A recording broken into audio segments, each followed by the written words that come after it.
салом бинандагони азиз, нашри навбатии барномаи Аниси кунҷи танҳоӣ меҳмони хонадони шумост ва қаҳрамони навбатии барномаи мо ҳастанд иштирокчии озмуни ҷумҳуриявии фуруғи субҳи донои китоб аст Зайнаб Қосимова. дуруд ба шумо Зайнаб. Салом. Шуморо ба барнома хуш омадед мегӯем. Ташаккур. биёед сараввал худро хубтар муаррифӣ кунед, бигӯед ки шумо хонандаи синфи чандум ҳастед ва дар кадом муассиса таҳсил мекунед? Ман Қосимова Зайнаб, хонандаи синфи 5 мактаби президентӣ барои хонандагони болаёқат дар шаҳри Ҳисор таҳсил менамоям. офарин ба шумо. Зайнаб, шумо тӯли чанд сол аст ки дар озмуни ҷумҳуриявии фуруғи субҳи донои китоб аст иштирок менамоед?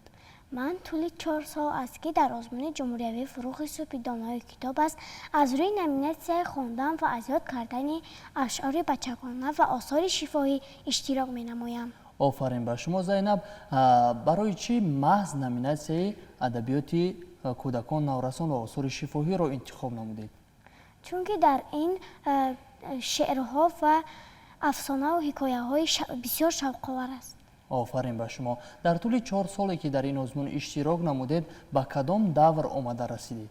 Ба даври минтақавӣ. Зайнаб, омодагии шумо имсол ба озмуни ҷумҳуриявии фуруғи субҳи донои китоб аст ки аллакай 2 даври он баргузор гардид. Чӣ гуна аст?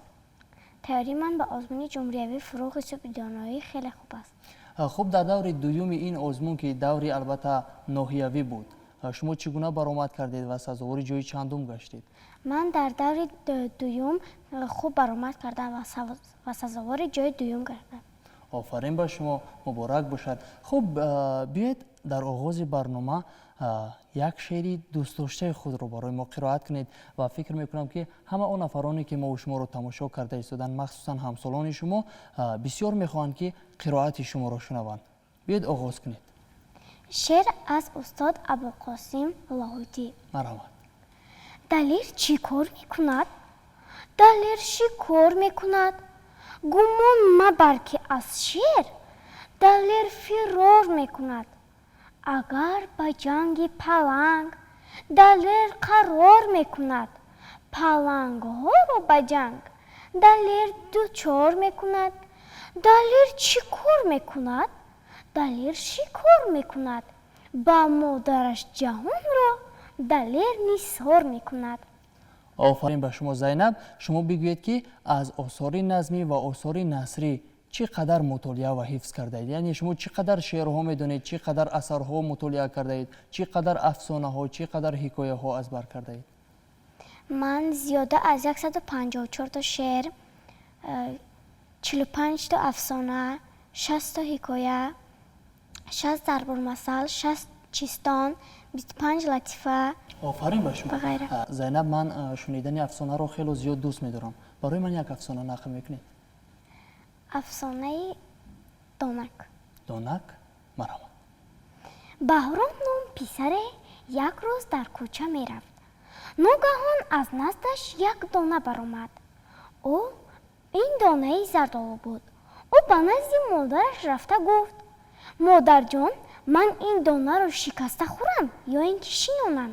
модараш гуфт: писарам, ин донаро шинон, соли дигар ҳосили зиёд мегирӣ. баҳром гуфтаи модарашро иҷро кард ва ӯ ба полис даромада донаки зардолуро шинонд ва гуфт: агар то ман омадан ту ниҳол нашуда бошӣ, туро аз замин гирифта шикаста мехӯрам. баъд аз чанд рӯз баҳром омад ва дид ки донак ниҳол шудааст ва ӯ боз ба ниҳолак об доду гуфт: агар то ман омадан дарахт нашуда бошӣ, аз бехат канда симчӯббозӣ мекунам. ва ӯ боз рафта чанд рӯз баъд омад ва дид ки ниҳолаш дарахти калон шудааст. баҳром боз ба дарахт об дод ва гуфт: то ман омадан агар гулу мева накарда бошӣ, туро бурида ба модарам ҳезум карда медиҳам ва модарам оташ дар мегиронанд. ва баҳром рафту баъд аз чанд рӯз баргашт ва дид ки дарахт пури зардолу шудааст. ӯ ба болои дарахт баромада зардолуро хост ки чашад ва ӯ дид ки ин зардолуи қандак будааст. вақте ки ӯ мехӯрд, як пиразан буд. ӯ лекин пиразани оддӣ набуд. ӯ ҷодугар буд, яъне аҷӯза кампир буд ва ӯ худашро ба шакли пиразан карда омада буд. ӯ ба зери дарахт омада гуфт: писарҷон, ба ман каме зардолу деҳ, аз роҳи дур омадам. ҳалқам хушк шудааст, каме ҳалқамро ширинтар кунам. Баҳром гуфт: бибиҷон, ҳо ана зардолуҳои ба замин афтодаро гирифта нӯши ҷон кунед. Пиразан гуфт: охир инҳо ифлос шудаанд, инҳоро хӯрда намешавад. Баҳром ва ба писарак гуфт ки хайр, аз боло як-ду то зардолу ба ман бидеҳ. ва Баҳром як-ду то зардолуро ба замин пардохт ва гуфт: ана марҳамат кунед. Пиразан гуфт: не, бо дастат ба ман бидеҳ. вақте ки Баҳром зардолу чидо бо дасташ ба пиразан дароз мекард, пиразан ӯро гирифта ба дохили борхалтааш гузошт. ва вақте ки пиразан ба хонааш рафт, Баҳромро бо ҳангоми борхалтааш дар рӯи кат гузошт ва хост ки дегро тафсонад. вақте ки пиразан ба дег зайнаб, хулосаи ин афсона чӣ гуна мешавад? Чӣ гуна ин афсона ба анҷом мерасад ва шумо аз ин афсона ба чӣ хулоса омадед? дар охири ин афсона, вақте ки Баҳром ба болои бом мебарояд ва ҷодугар аз ӯ мепурсад ки ту чӣ хел ба болои бом баромадӣ, ва Баҳром мегӯяд ки ман белро тафсондам ва бел парида рафт ва ман ҳам ба болои бом фаромадам. баъд вақте ки ҷодугар ҳам ин корро мекунад ва ба болои бел менишинад, якбора сӯхта меравад. офарин ба шумо. яъне он амалҳои зиште ки соҳир анҷом дода буд, яъне ба худаш баргашт. ҳамин хел, яъне инсон бояд ки талош биварзад то ба зарари касе кор накунад, зеро мегӯянд ки дар як нафаро куфтӣ, албатта дари туро мекӯбанд. ва устоди Рӯдакӣ низ дар як ғазали худ мефармояд ки ангушт макун ранҷа ба дар куфтани кас, то кас накунад ранҷа ба дар куфтанат мушт. зайнаб, воқеан ҳам афсонаи хело ҷолиб барои мо нақл карден. дар ҳақиқат ҳар нафаре ки дар номинатсияи хондан ва аз ёд кардани адабиёти бачагона албатта дар ин озмун иштирок менамояд, бояд ки дар баробари осори бачагона инчунин бояд ки аз адабиёти классикӣ бохабар бошад, аз адабиёти муосир, ҳатто аз адабиёти ҷаҳон бохабар бошад. шумо ғазалҳои бештар кадом шоирони классикиро медонед? ман бештар ғазали Абу-Абдуллои Рӯдакӣ. аз устод Абу-Абдуллои Рӯдакӣ кадом ғазалашро медонед? боди Бухоро. хоб, ҳар бод ки аз сӯи Бухоро ба ман ояд, зӯбӯи гулу мушку насими суман ояд. идомаашро қироат кунед. бар ҳар зану ҳар мард куҷо барфазад он бод, гӯи магарон бод ҳаме аз хотан ояд. не зи хотан бод чунин хуш навазад ҳеҷ, кон бод ҳаме аз бари маъшуқи ман ояд. ای ترکی کمر بسته چونانم ز فراقت، گویند قبای تو مرا پیرهن آید. هر شب نگرانم به یمن تا تو برآیی، زیرا که سهیلی سهیل از یمن آید. کوشم که بپوشم صنما نام تو از خلق، تا نام تو کم در دهنی انجمن آید.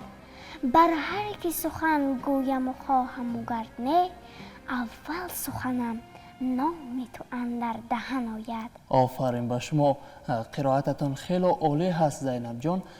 واقعا هم فکر میکنم که شما غزل‌های زیاد از بر کرده اید و البته یک ژانری بسیار هم شوق‌آور است در ادبیات بچگانه، این تیزگویک است. شما تیزگویک میدونید؟ بله. میتوانید برای ما چند تا تیزگویک بگویید؟ شف شف شفتالو در آب غلطید زردالو، شف شف شفتالو در آب غلطید زردالو، شف شف شفتالو در آب غلطید زردالو، شف شف شفتالو در آب غلطید زردالو. آفرین. سبک سرخ سراب، سبک سرخ سراب، سبک سرخ سراب، سبک سرخ سراب، سبک سرخ سراب. آفرین به شما زینب. زینب، واقعا هم مولانا میگه که هیچ کس از پیش خود چیزی نشد، هیچ آهن خنجری تیزی نشد، هیچ مولانا نشد مولای روم تا مرید شمس تبریزی نشد. هر یک انسان برای علم آموختن باید یک راهنما داشته باشد، یک استاد داشته باشد. شما را کی آموده میکند در این آزمون و راهنمای شما در عموم کی هست؟ راهنمای من بیبیم میباشند. اوه بیبی، آفرین. یک شعر بسیار هم دوست داشته تمام کودکان نورسان هست که برای بیبی است. شما میدونید این شعر رو؟ بله. خب کمی اش رو قرائت کنید. بیبی جانم می آید، دل و جانم می آید، از ره دور می آید، به زور می آید. بیبیم آید مخرسند، کیسه هایش پوری قند، مویز و مغز می آرد، چیزهای نغز می آرد. گپ های بیبیم شیرین، قند برین عسل برین. بیبیم کنی افسانه، بیبی جانم یگانه.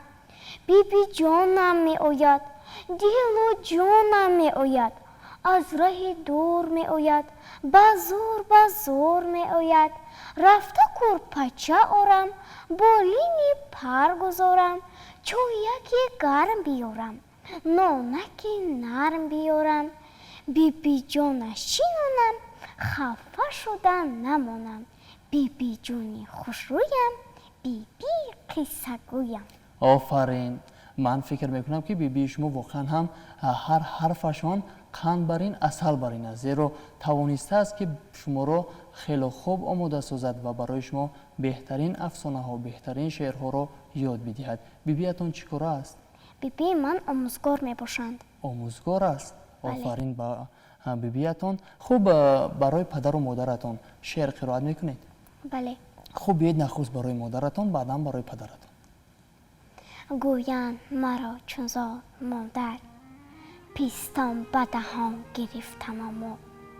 شبها بر گوهاره من، بیدار نشست و خفتم اما. یک حرف و دو حرف بر زبانم، الفاظ نهاد و گفتن آمد. دستم بگرفت و پا به پا برد، تا شیوه راه رفتن آمد. پس هستی من زی هستی اوست، تا هستم هست دارمش دوست. آفرین. خوب برای پدرتون. پدر از سفر آمد، شاد و مظفر آمد. تازان دوم به سویش، بوسه زنم از رویش. شکر و نبات آورد، سیب و قندلات آورد. کرته گلدار آورد، کرته رو کردم به بر. کردم رقص و پر و پر، گفتم داد و رحمت، باشین دایم سلامت. آفرین به شما زینب جان. من فکر میکنم که شما در آینده با این قدر زیرکی، با این قدر شعردانیتان افتخار والدانتان میگردین. آفرین به شما زینب. زینب میتوانید برای ما یک شعری بچگانه قرائت کنید؟ بله. من این لحظه شعری دوست داشتم که از استاد سعدالدین عینی با نام در وصف مکتب. مرحبا. ای مانده قدم برای مکتب، عالیست مقام و جای مکتب. مکتب سبب حیات باشد، مکتب سبب نجات باشد. مکتب به تو عقل و هوش بخشد، مکتب به تو شهد و نوش بخشد. مکتب به تو داد علم و آداب، مکتب به تو داد دوری نایاب. مکتب به تو رهبری یقین است، مکتب استادی علم و دین است. برخیز و گذار خواب خود را، برگیر به کف کتاب خود را. رو از همه پیشتر به مکتب، شوق است تو را اگر به مکتب. سعی بنما و علم و آداب، بهتر زی شریک خویش دریاب. تا در دو جهان عزیز باشی، با دانش و با تمیز باشی. آفرین. احسن به شما زینب. زینب جان واقعا هم هر فردی که هر کودک و نورس جوان و حتی پیرانسالی که در فضای صلح و ثبات و آرامی عمر به سر میبرد، زندگانی میکند، واقعا هم من فکر میکنم که این یک خوشبختی و سعادت آن نفر است. و چون ما امروز در زمانی صاحب استقلالی کشور عزیزمان تاجیکستان عمر به سر میبریم و واقعا هم برای ما نسل جوان، برای ما اینقدر شرایط خوب فراهم آوردن شما همچون یک نورس در وصف تاجیکستان عزیزمون، در وصف وطن عزیزمون شعر میدونید؟ بله. می توانید برای ما یک شعر قرائت کنید؟ من می توانم درباره تاجیکستان عزیزم شعر قرائت نمایم. خب مرحمت، من میشنوم. وطن. مرحمت. وطن وطن وطن وطن، منم با تو تنی وطن، کسم اگر کسی تویم، خسم اگر خسی تویم، وجود تو از دو تن، تنی زمین و جسمی من و تویم هم بدن، وطن وطن وطن وطن. آفرین به شما زینب. زینب در حقیقت هم قرائتتان خیلی خوب است. خوب شما همچون یک نفر کتابخوان و کتاب دوست هستین و اشتراکچی آزمون جمهوریوی فروغ صبح دانایی کتاب هستین.